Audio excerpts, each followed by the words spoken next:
be very similar to what you're talking about, even though you have been creating it as a system that gathers data and also proves healthier outcomes. So he can find you by just looking up your name and out of near Chicago. Is that correct? Because he doesn't do Clubhouse. So. Oh yeah, you can reach me directly by sending me a message to my Instagram account or LinkedIn. LinkedIn would be the best thing to reach me, and then I can talk to him directly live. I have access to live things. Yeah, I can even WhatsApp. I'm going to put my WhatsApp number in your back channel, Jesse. Then you can give it to him, and he can reach me that way. That's the simplest. Okay. Okay, that's good. And then I'll just say that even though I'm a layperson, I'm not, matriculated in medical sciences. What we do here with community gardens is we work with our local healthcare institutions like Kaiser of Northern California, and our local hospitals and community hospitals to bring in um, uh, biodynamic, organic fruit and vegetables from the farm that then we teach them how to cook. And we've done amazing, very simple marker studies that take about 14 weeks from the time of entry to the time of exit, how by just changing the diet to be more vegetarian and more fresh and more organic, that the markers for, blood pressure, heart rate, respiratory, and all of that have changed. And so while I'm not a doctor, I so appreciate what you guys do. And thank you. I will give our son the information because he's literally feeling the weight of that on him now as a resident. You know what? All these medical students. Yeah, I did something for the resident and medical students with a nurse called Michelle. And I have the tape also, and I can also ask Michelle to send those tapes too, because she is somebody who breaks in all the new residents at the July time and really sees that they are having this stress reduction, all that. So I did a program complete with my yoga stretches, my breathing, and all that they can do in the car. Basically, it was a routine that I was doing for myself, and it was successful. Then I expanded it and all that. People can do it standing, people can do it sitting in the chair, and basically trying to get a reset of our mind every so often, so that you are not carrying a lot of brain fog, a lot of information. I can show him that. I can give you those videos, and you can also learn a lot of things, because that's excellent. They are paying attention to this at this age. Kind of sounds, what you just talked about kind of sounds to me like Kriya Yoga and Pranayama. Yeah, it's not just simple things that we put together that we can do while we are on call, right? In the call room, or you can do it in the chair if you are lounging in the residential lounge and all that. I was involved in medical education, teaching and taking people under my wing since the 1980s. So I enjoy that. I enjoy teaching the young kids all the how to navigate the field, how to understand all that. And I go as a speaker to the universities in India, medical universities, and talk to them about how to handle this boundary. It is there all over the world now.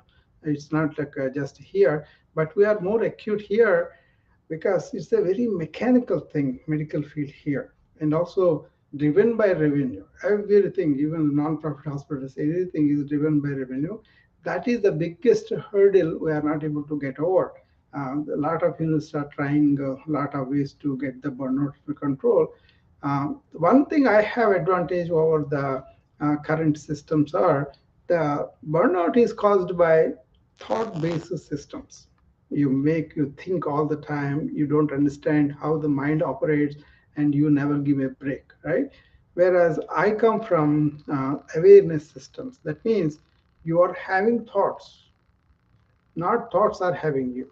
the thoughts happening in your awareness. If you are not aware, but then we don't bring the awareness to the front. That's my secret. I bring awareness to the forefront and operate in awareness. That means when I don't need to use the thought, I don't use it. I'm just stay in my awareness. So what I teach is consciously use thought, intentionally use thought. Then keep quiet. There is a way to do that. So the Patanjali yoga, all those things I understood. I don't have to teach them the entire system, which is very complicated, and they may not get it. But then the moment I say, take breath, when you're taking deep breath, hook your mind to the touch of air at the nose, and that makes them not to go all over with the thought. So that kind of thing. So physically you are doing something, but actually it has got a physiological response within you and also thought. So doing that sincerely and combining that with body stretches, aligning to the mind is the thing I teach. Two A's: awareness, alignment. Awareness of the present moment, what we are doing, alignment with the body, breath, and the brain. Three B's. So this is what I teach them briefly. And it doesn't work if you do once in a week. You got to do daily. So don't let your thoughts go all over. Take some breaks and do this. So not necessarily yoga. You can do any exercise. You can run, but when you're running, don't think all the things. That's what is happening is people think all the time, especially with all the social media, all the data we have from throwing at us. We think all the time. I'm inviting people. Don't have to do that. Think completely. Think about something when you're doing something. You brainstorm, think about it. But after you brainstorm, do you arrive at a plan? You have some series of steps that you are doing to achieve whatever you want to achieve. Pay attention to each task. That's the key. I don't do multitasking. I pay attention to whatever I'm doing and then I complete it, then I go to the next one. Hopefully you can convey all that to your son, but he's more than welcome because a lot of kids I talk to, I'm very happy to talk to them because at this stage it's much easier to catch hold of them. We are even doing pre-admission classes so that they can understand where the system is, what is going on. A lot of people come with the spirit, I want to help other people, I want to relieve the suffering. That was the noble idea of why they come, but then they forget about that. So I want to bring them back to the spirit of service. I'm here to help the human being to reduce the suffering. A lot of them are demoralized because they are not allowed to do that. This pharmacy, this medication, this insurance company, administration, they come in the middle of me and my patient. That's a big demoralization. Well, thank you very much. And as in the field of osteopathy, Yeah. right, I think that the idea is that we look to the body as an indicator and a communicator somatically first before going to drugs. So anyway, Dr. Rao, I'm very happy to meet you, and thank you so much for this room and for this concept that I think is really necessary, and I applaud and appreciate you all. Thank you. I put that number in your back channel. So yes, I saw that. Okay. Thank you so much, Dr. Rao. Sure, no problem. And my son knows Paramanamsa Yogananda, and my teacher Harikayananda Kiri, and so there is some awareness that he brings.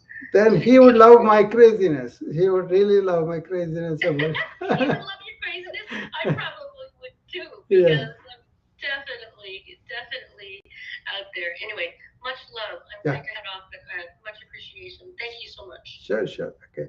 Yeah, that is the important thing to catch the kids at the beginning, and we will be helping them to be in the present, to be doing stuff that will not allow the stress to build up. That's what is happening with the middle-aged and the later physicians also, because they are used to certain kind of system. I am like kind of I want to learn all the time. So I don't really, really complain about new technology. I embrace EMR, and I have to spend a lot of time in the beginning to understand, to learn. But once I learned, I had to teach to other people. That made me learn much more, and I went into deeper into the conferences and all that. Then it became an asset for me. EMR, I could do all the documentation very, very fast, and I made the whole desktop as my second assistant, like we call Copilot now in AI. I made it kind of like that. So it was very useful for me. Even the AI, I kind of embraced it completely from the time it has come, and then now I'm really enjoying the fruits of it. Hi, Joyce, you wanted to say something? Yeah, well, I was thinking when she talked about osteopaths, Yeah. I mean, I don't know a lot about them, but when I was looking, choosing a doctor with my Kaiser plan, I decided a female osteopath sounded like might work out well, and I do really like her. Yeah. And then as far as she was mentioning Kaiser, I think Kaiser. I hope that somehow Kaiser's model can be spread to the whole country and the whole Yeah. world, because they have like the #1 patient satisfaction rating, Yeah. and it's run by doctors instead of by the money people, and so it just needs to go that way. And they also have more emphasis on prevention, Yeah. so that we don't need as many specialists and as many surgeons and everything. And apparently, I heard that doctors and nurses really want to work for them. They get their pick of them because they want to work for them, and they pay nurses better, and various things like that. So anyway, I think that they bought another system or something called Geisinger. Geisinger. That's and maybe going to try to spread it somehow. Yeah, Geisinger is more like Indiana based. I know about Kaiser very well because I come on their some of the continuing medical education, and also the model. You are right. It is a model that is kind of takes into preventive, and then in as much as possible, they are actually available to the patient. They actually talk to the patient. They can spend time and all that. So in that way, Kaiser Permanente is kind of better than most systems. After that, Cleveland hospital systems, and then Mayo, all these have standards, and but then the expense wise, they are no better than anybody else. Medical expense wise, that's where I kind of push proactive wellness on the part of individuals, communities, schools, and hospitals. So my plan is I want to get into the bigger health systems like that, and I want to go into the position of chief wellness officer, where I can generate data because I'm an informatician. I can generate data and then put it to more like experimentation and also conclusions. And once we have the results documented, we can give to other systems to examine and then copy and implement them.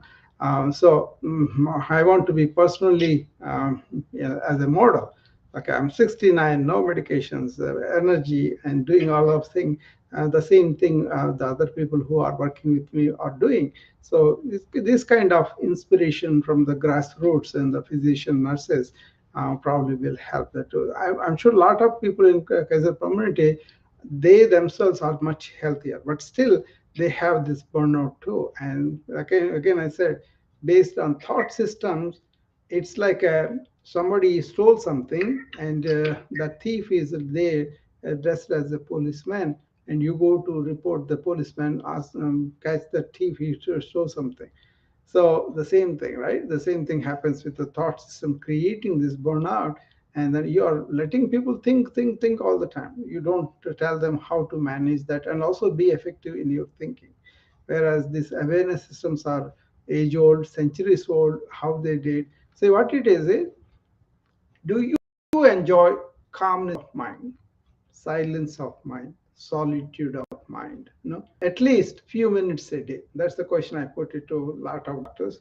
And most of the time, because they think so much, so rapidly, they never take a moment to calm themselves down and then really. We have to teach this from the kids. Time out for these 4 or 5 minutes. You don't do anything, and then they will learn to handle the running thought or chatter in our mind. That is the difficult thing.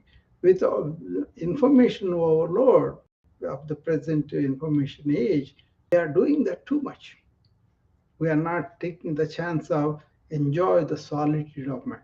I just made a video, Joyce. On that video, I tell about 3 minutes of silence, for solitude of mind. So I invite people to put a clock in front of them and for 3 minutes, and then sit down and close your eyes, preferably, and then just focus on your breathing and focus on the breathing. Suppose your thoughts come and go there, bring back to the breathing, and do that for 3 minutes and use it like a reset your mind. Experiment that and see what it is. Then eventually you will come to a place where you are basically living in silence and awareness and using consciously the thought element. And that is the missing. Everybody thinks, oh, I can continuously think. That's okay. But that builds up this network of thoughts, this matrix of thought, which will get consolidated, and then they form actual physical grooves of that path of that, neurological path. And without you knowing, without you initiating, that can be triggered by a memory, and then the whole thing you will do it. That's how people feel like they're uncontrolled thought patterns and they are coming away from it. They don't understand how they're formed. On the other hand, if you get up, if you are silent, and then you want to take up all the things at a later time, don't open the devices. Then when you go to the work, you use your thought to do the job you're doing. But when you're doing that, don't have extraneous thoughts. Don't look at so many distractions. Don't do multitasking. This kind of culture you have to evolve. At the same time, we are using the systems, but not being victims of the systems. I hope I can find that. Let me go and find that 3 minute and put it here. But the one I put it there, this is for the 21st. We are doing, we are having this.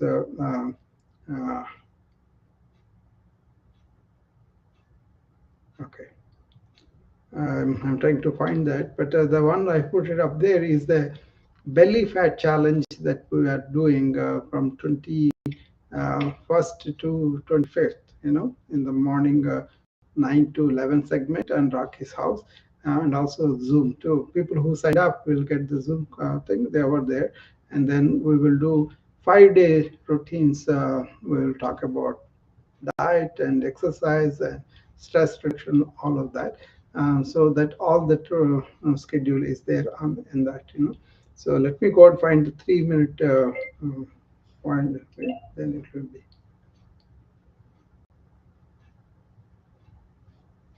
That video is very simple if you can really do that.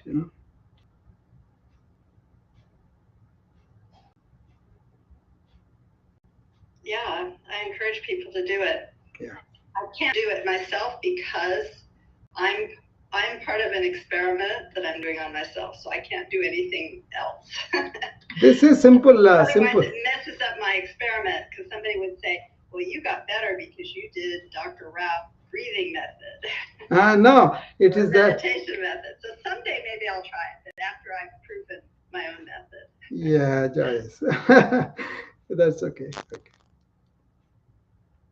But this is something I gave it as a gift to my community in Raki's room, because they could use it, and then they were asking about stress relief and all that. So I gave it something simple. I made it, and then it's more like I gave it to my sister who has this problem. Her thoughts. She is 80 some, but still she has so many thoughts going on because she was thinking it all the time when she was very young, and those things formed what we call in yoga samskaras, ingrained thoughts in English, right? So they were kind of doing that all the time, and now they are not able to control what they are doing. So that's why I made this. I can't find it where it is, but I have to go to my. I think I made it on in video probably. I don't remember, but we'll I was going to tell just a little story that came to my mind. Yeah. I mentioned to you the other day there was this time that I kind of had a realization because I didn't know anything about these kind of, calming your mind or anything like that. Mm. And I had one episode when I was in college where I sort of must have accidentally took a long, deep breath or something, and it affected me. And I thought, wow, that's interesting. Mm. And then another time was interesting. It was when I was waking up one morning. And I had a clock radio. I see. And the song was the song Goodbye Yellow Brick Road by Elton John. Yeah. It's such a beautiful song Yeah. that I was just laying there in this sort of state of ecstasy listening to that song when I was half awake. Yeah. That is a suspended thought. You were so immersed in that beauty of the song, and you were not thinking anything else. That's the solitude I'm talking about. It could be, music can do that, or simple nature seeing can do that. Hear some sounds. What is you are staying in the moment than getting lost in the thought world. That is the where I point out people. I'm not against a good thought for the doing stuff outward. It is the inward what we turn and then we stay with it that creates the matrix. And that matrix really was so powerful. So this thing. So thoughts are powerful. It is like a small seed that can go into a big tree. But if thoughts can be negative, but you have the capacity to turn them into positive. That is in Sanskrit called Pratipaksha Bhavana, and in English, cognitive reframing. And this reshaping is something yoga insists. Yoga insists of, first of all, gathering the thoughts together and slowing them down, then following one thought and identifying the negative thought and replacing with the positive. So in that way, you can reshape how you are thinking, what you are thinking by understanding the whole thing. And from the self will acting against you, you can go to self will acting for you, not only just arresting thought, but actually in the silence, lot of insights happen. Even scientific thing are basically that is what it is. So it is the cognitive chatter, cognitive cyclical thought that is repeating again. That is the one we're talking about, which is not healthy. Because we may say unconsciously, that's okay, it will do its job, but then it can form its own pathways, which are called samskaras, and can come back with a life of their own. That is where this yogic samadhi, silence, solitude, all those things are very, very rich experiences. So you have to experience, though. You cannot describe them, you cannot give it to somebody. You can only show them what they can do by themselves to reach that. You know. So it's a very harmonious, blissful, peaceful moment that will happen. Once you happen that, you like you are describing for the moment that happened to you, that can be continuous, not continuous in the sense of um, continuous, but it is a perennial thing that can happen to an individual. And human beings have equipment of intelligence to do this. So, but we don't pay attention. We get caught away with a lot of theories, a lot of things that people wrote about, talked about, and we get caught in that. Yeah. So I teach this to the physicians, basically simple. Be in the present in the morning. For that, we will do 1 hour of whatever exercise I told them to do. And then I invite them to come to that feeling of presence every hour for 1 minute. And at the end of the day, reflect on your day and put away all the trivialities and write down the things that are important for you. And then even dump them for the night. So you kind of having a rebirth the next morning with a completely new mind. So going to the beginner's mind is the thing I'm talking about.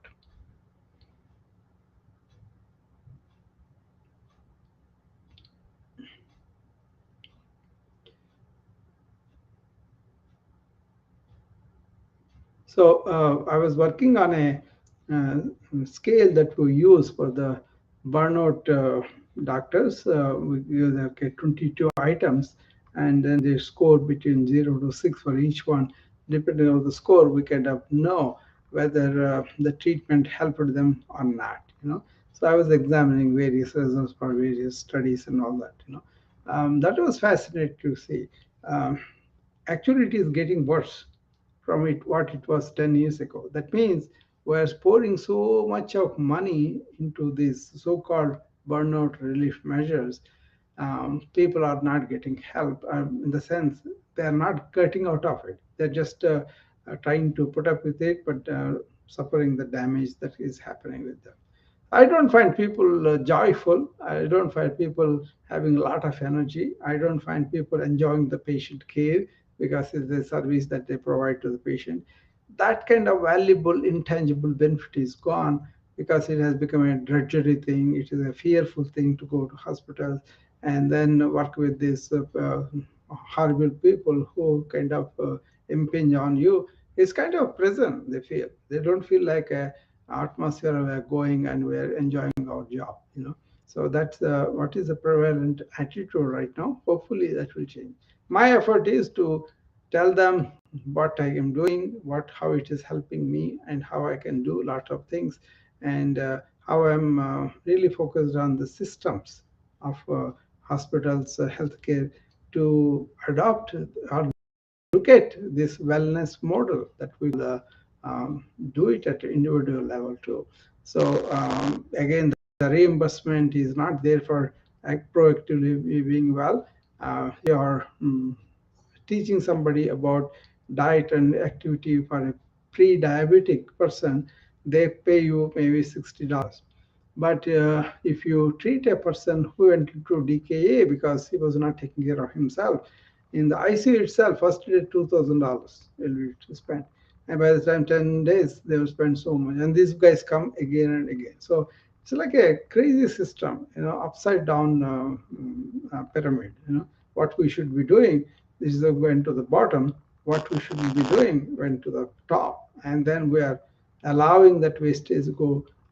Maybe some systems are good, but most of the systems are kind of draining the revenue very much. I kind of saved a lot of money by not taking any medications for about how much? 10 years now. I didn't take any single Tylenol for any reason. So there are ways to really use medications when you need it, when we are diseased, but you can keep all these things away by changing our lifestyles. That's my message every day. That's what I like. Even though the belly fat, one of my friends, she has this belly fat. She wants to get rid of it. So we kind of developed this, how to really reduce your belly fat. But I'm turning that into more about what are the lifestyles that brought you here, and what are the lifestyles do you want to adopt so that this will be on the way going. I tell you, I'm not promising anything within minutes or within days. You got to understand these lifestyles and then reverse them and adopt new therapeutic lifestyle changes. Then you will have this going down. But for that, you need discipline, you need motivation, you need open-mindedness and all that. So hopefully they will catch some of these pointers. At least I will show them some simple things that they can do. For example, if you are standing up, like I'm standing in front of the computer now, and then other people are sitting in the bed, all you have to do is sit straight with your back, and then as you breathe out, just withdraw the abdominal wall inside, that is going towards the spine, and then hold it for a few seconds and let it go. If you do that, the tone of the abdominal muscles will be there. But the subcutaneous fat may not go right away, but then those muscles get stronger. That will be very good for your spine and posture and all that. So those kind of simple stretches I'm going to show them. And there's what's called boat pose in asana that will tighten your lower abdominal muscles and also upper abdominal muscles in one go. But you may not be able to do raising the legs as high as I can do, but you can attempt to do one leg at a time and practice for a while, then they can use into another. Once you get the pose, that is a very good one to do in the morning, in the afternoon, in the evening. If you do it few minutes, that will help you to maintain the tone of those core muscles. So those kind of simple things I'm going to teach them. Of course, breathing will be there, and also reducing the stress I'm going to mention, and eating properly, and then moving the body, keeping the mind silent. These simple things, but very extended, and a lot of questions will be there. We are planning to do it, and also I'm going to do it with Zoom so that I can see these people, and then I can help them to learn all these things. Hopefully, everything goes well. Hi, Nazli, you have any questions? Come up, then we can talk about it.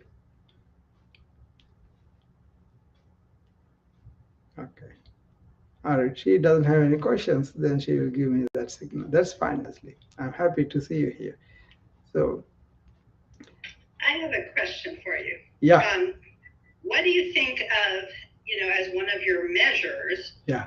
using either Hmm. resting heart rate or the difference between sitting and standing heart rate? Yeah, there's a postural hypotension, postural change. Yeah, well, Actual, and let me know what you think of this. I read on a cardiology website that really there should be no difference between sitting and standing heart yeah, rate when yeah. it's stabilized. That is, However, I also read a study where they looked at supposedly healthy people over, I don't know, 50 or whatever, and almost all of them had like about a 15 beats per minute increase. I mean, that was the average. So something is going on there. no, it's very simple, Joyce. What it is if you are properly aligned and tightened and really in supple shape, your fitness level is good, then he should not make any difference. That's what the cardiologist is talking about. A normal, healthy person will not have difference that way. Otherwise, they will feel. But then, if your level of fitness goes down a little bit also, that makes a change in the what happens with the blood pressure, what happens with the heart rate depends upon the cardiac output and also the how many times the heart is beating, right? So that change in that is really showing you that you are not optimal in your fitness. Okay, athlete person, if you take it, they won't have that much difference. A person who is normally healthy and normally physically fit, that won't have that. But then even if you go down a little bit in the optimal fitness level, that can indicate because body has to work hard to raise your heart rate to keep up with what is required for that.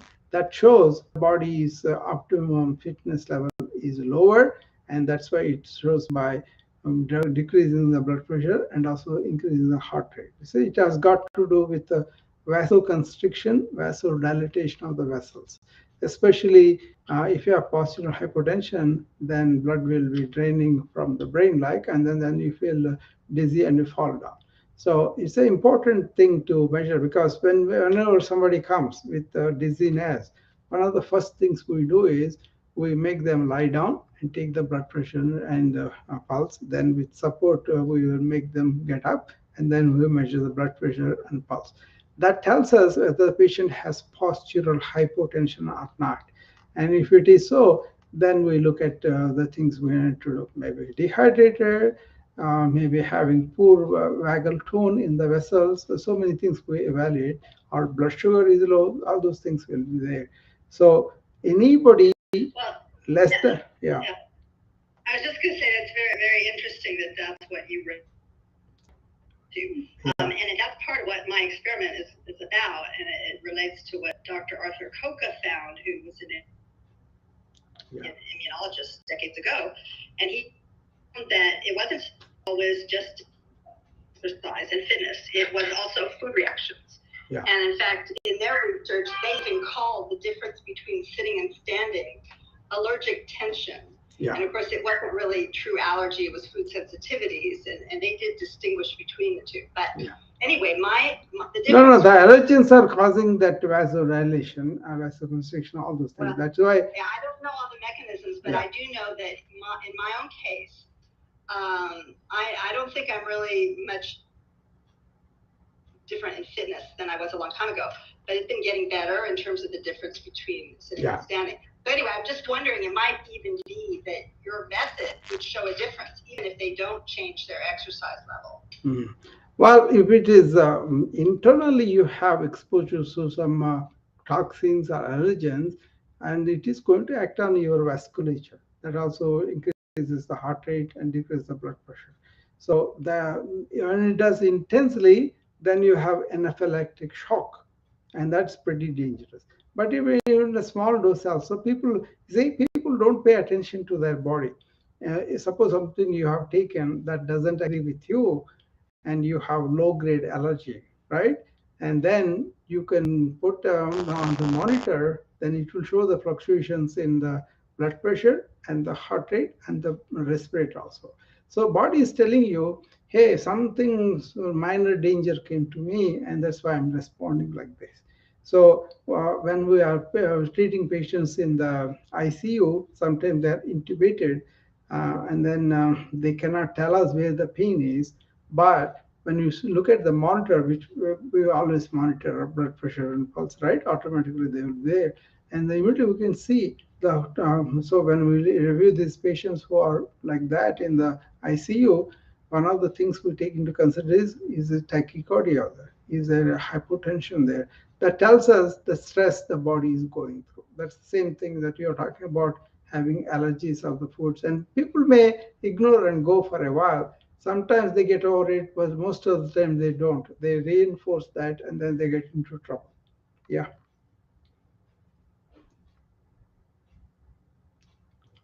Well, I think this has been a good conversation today, Joyce, that we had here. And I'm happy Jessie also came here, and then I was able to, introduce to her son.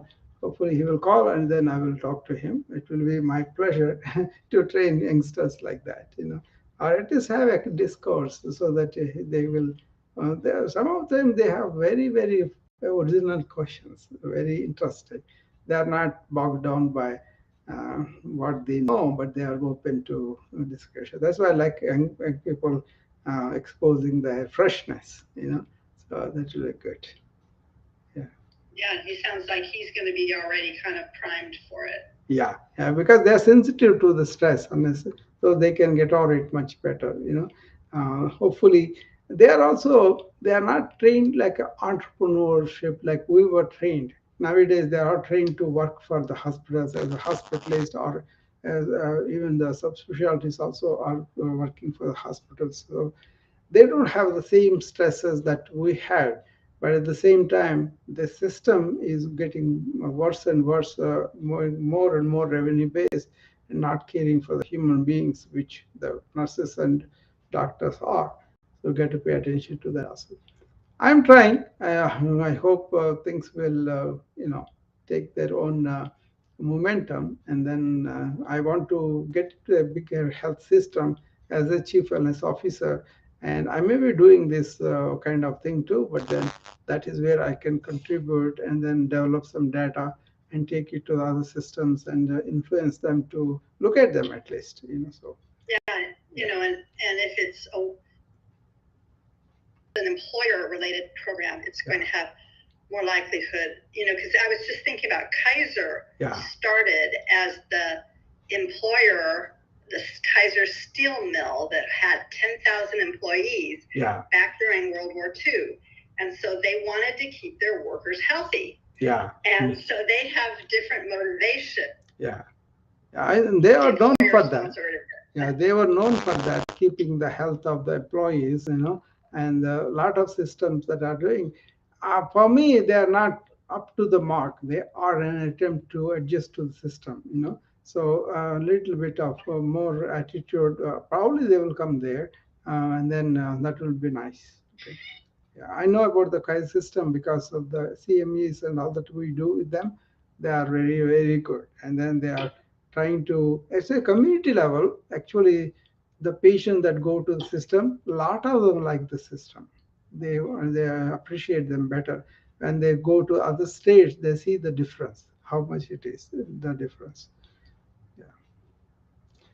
All right, I will take leave now, and I'll see you all tomorrow, at the same time. Maybe 6 o'clock tomorrow. Okay, see you later. Thank you, Jace. Bye bye. Okay.